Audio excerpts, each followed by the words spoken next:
is an animator. I'm in Brisbane and he's in Sydney. It'd be nice to understand the behind the scenes and mindset and the hard work that people go to make interesting animations that entertain us. So Nick, you're a self-taught animator, is that right? I've basically dabbled in animation since, I don't know, since I was 25. I'm pretty old now, so it's been a long time. It's been a decade and a half, let's just say. So how did you get started into it? I grew up watching tons of animation. I mean, look, if you're an Asian man growing up in the 80s and 90s, there was just anime everywhere. Not as easy to get access to when you're in Australia, but you knew about Astro Boy and all that kind of stuff. And you know, you love Disney, but there was something about like Japanese animation that was like really fascinating. And I kind of fell in love with the whole genre of animation as a little kid. I think naturally I wanted to know how that stuff was all put together. Back then, it was really hard to find information about how this stuff was getting made. Now everybody's making a behind the scenes of everything that they create. When you're a kid in the 80s, you're trying to find out anything that gives you information on how to do animation. It was hard finding it, but eventually you figured out, oh, right, they do one drawing at a time. They have this little table where they put a light underneath and they can actually see through the paper, so you can actually see the drawings behind and after it as well. It just looks so crazy that people used to do it that way. Obviously, people don't do that now, but that to me was just so fascinating that you can just take drawings and turn them into something that comes alive. And I think that to me is the great draw card of animation for me, is just taking something that is essentially dead and bringing it to life.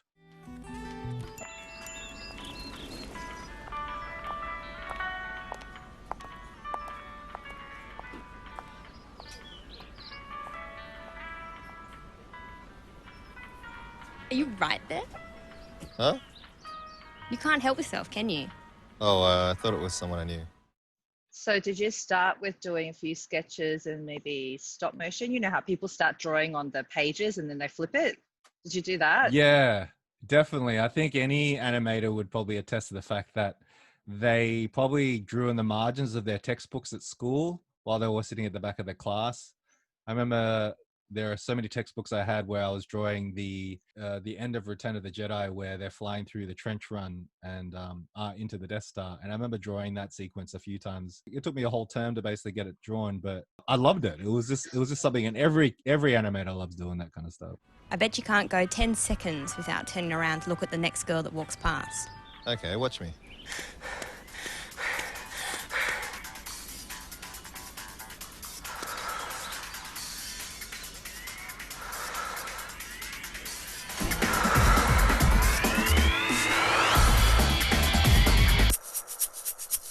So when did you start learning a software that made your drawing into a digital format?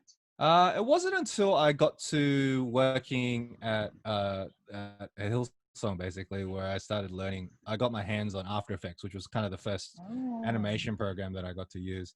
Actually, even before that, I used to do really crude stuff in using Photoshop, drawing out the characters in Photoshop, and then just sort of breaking up the parts in Photoshop, like the arms and legs, and trying to animate them in another program, which was called Vegas, which was a Sony program. Oh, yeah, it's a real old program, like for people who know that stuff. Anyway, and then when I got to After Effects, it was like another level altogether, where I was like, oh, I have so much more control over my keyframes and the way the characters act.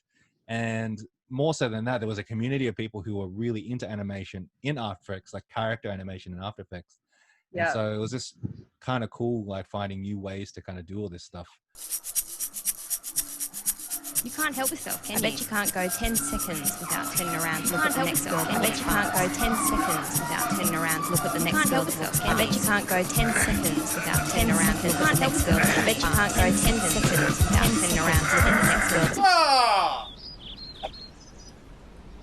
And so you went from Sketch to Photoshop, then into After Effects. That's what makes it become 3D.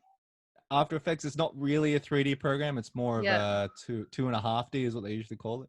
After Effects is a motion graphics and compositing program. So when you want to get things to move around with a bit of polish, usually you move to After Effects to get those extra things. It's a really hard thing to explain to people, like, why do you use After Effects over Premiere? There's definitely overlap. I definitely have to say there's tons of overlap, but After a while, you start to realize what Premiere is good for and what After Effects is good for. But there's a lot of times where I just spend a lot more time in Premiere first, and then I'll go to After Effects when I go.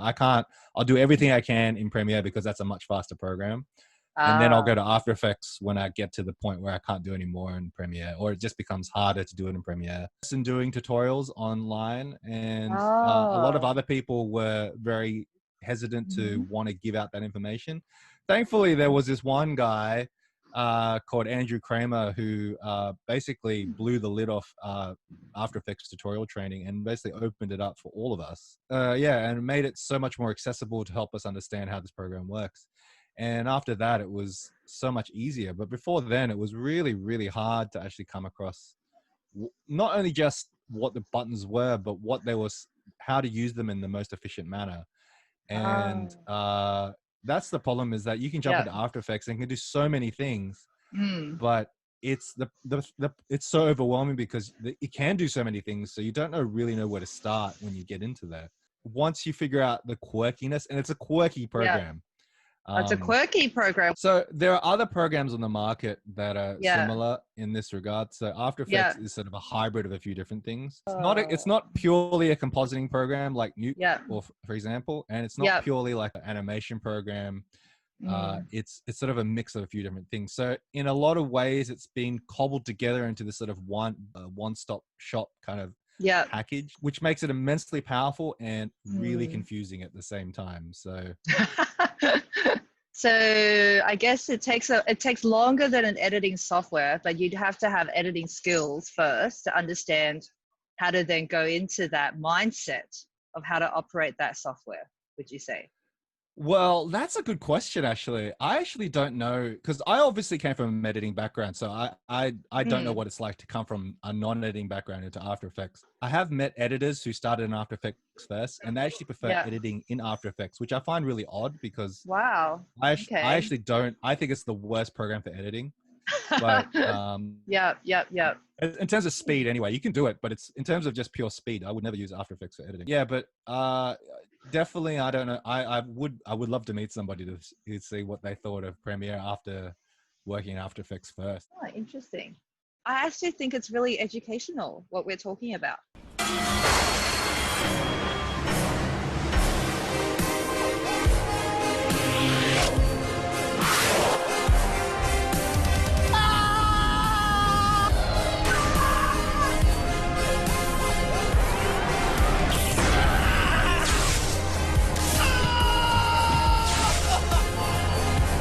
Finish him. Do you think people need to upgrade their computer if they want to start editing? I personally sometimes don't know if that's necessary. No, you don't need the best computer. You just need a computer. I mean, look, the reality is if you've got a computer that meets the minimum requirements, obviously more CPU power is going to give you a bit more flexibility in what you can do, but ultimately you can edit on your phone. Let's be honest. Okay. You might not have all the features you want, but you can definitely get started. And I mean, if you look at kind of TikTok that's happening at the moment, I mean, everybody just does that stuff on their phone. Yeah, and true. Some of that stuff is it's just cuts, really. If you want to get started, there's no barrier to entry to get started on editing. That's the great, amazing thing about where we are at the moment in history, is that if you want to make something, you can totally do it. The cost barrier to entry is so low. You can start today.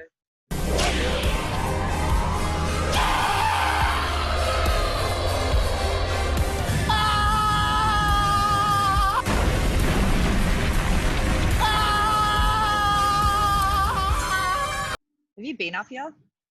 Mm-mm. Oh, actually, I think I have a long time ago. Brisbane's got beautiful weather today.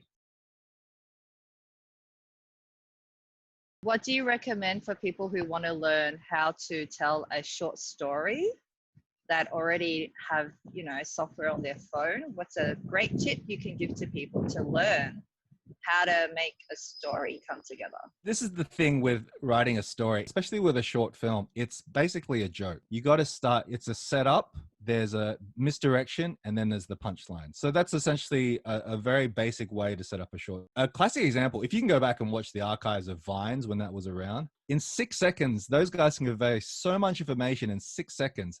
That is the formula for how to make a short film. The setup, the misdirection and then the punchline. What a short film or short story should be. You can make 20-second short films. Like there's one guy I actually find really fascinating. There's a guy on YouTube called ProZD. He makes 20-second videos on YouTube, millions of views per video, and they're so good. They're just they're just ridiculous, but really, really funny short videos that are just really fascinating to watch. It just fascinates me all the time that this guy can cram so much information in 20 seconds.